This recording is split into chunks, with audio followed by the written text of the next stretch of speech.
உருளைக்கிழங்கு மசாலா செய்யறதுக்காக முதல்ல பச்சை பட்டாணியை ஒரு 8 மணி நேரம் அளவுக்கு ஊற வைக்கணும். அதனால் ஒரு பாத்திரத்தில் போட்டு ஒரு 8 மணி நேரம் ஊற வச்சுக்குவோம். ஊறினா தான் பட்டாணி நல்லாயிருக்கும்.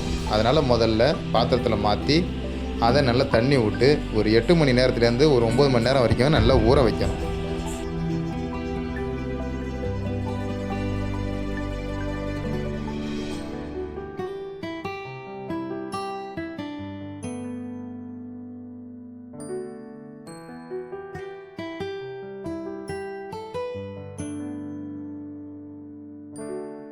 உருளைக்கிழங்க நீட்டு வாட்டத்தில் 2 கட் பண்ணால் வேகிறதுக்கு கொஞ்சம் ஸ்லோவமாக இருக்கும். அதனால் நீட்டு வாட்டத்தில் முதல்ல கட் பண்ணுறாங்க.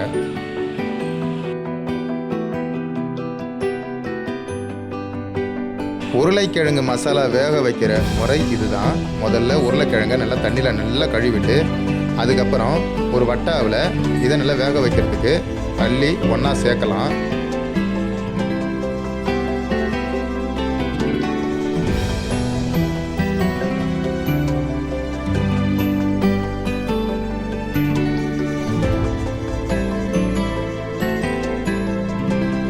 உருளைக்கிழங்கு கூடவே பச்சை பட்டாணியும் சேர்த்து நல்லா வேக விட்டுடலாம் பாருங்கள்.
பட்டை கிராம்பு கொஞ்சம் கொஞ்சமாக, பிரிஞ்சி இலை கொஞ்சம்.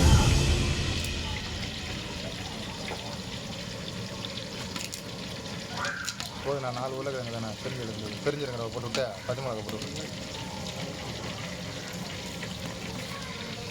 பெருஞ்சீரகம் கொஞ்சமாக, 10 மிளகா போட்டு. இடித்த பூண்டு கொஞ்சமாக சேர்த்துக்கலாம். அடுத்தது 2ஆக நறுக்கின பச்சை மிளகாயை சேர்த்துக்கலாம். நறுக்கின வெங்காயம் சேர்த்துக்கலாம்.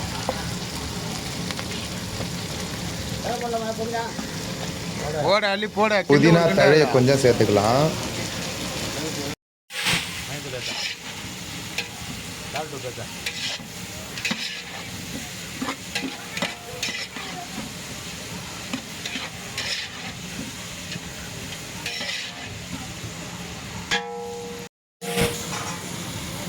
பட்டாணியை போட்டு விட்டுருந்தேன் இப்போவே. ஆமாம் ஆமாண்ணா திட்டமாக போடணும். போதும் போதும் கச்சிட போகுது. அது திட்டமாக இருக்குது உப்பு.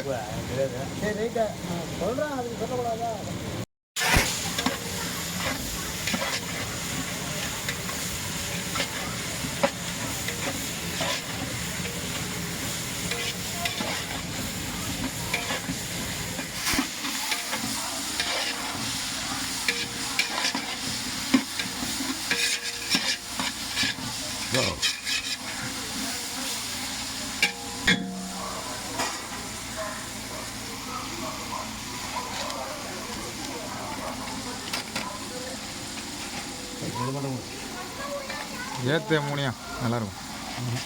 நல்லா எந்த மசாலாவே இருக்கும். தனிமிளகாத்தூள்லாம் கம்மியாக கொடுங்க. ரொம்ப கம்மியாக, காரம்லாம் அதிகமாக வேணும். போதும். எடுத்துருவா, ஒரு பாக்கெட் எடுத்துருவா.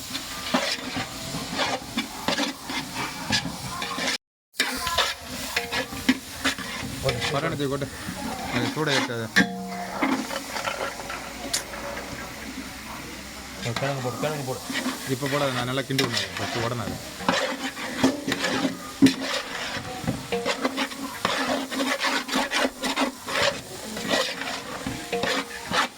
புதினா தழை எங்கே இருக்குது பார்த்தியா?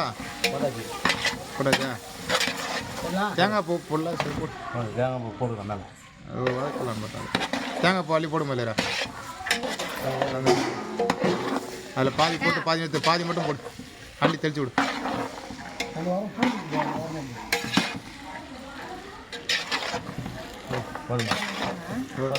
ரொம்ப அதிகமாக அந்த இடம் போட்டுலாமா? அதிகம்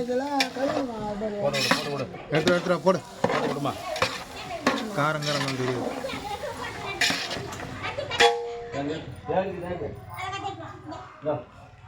இல்லைண்ணா சரி, நீனும் சமையல் செஞ்சுட்டேன்.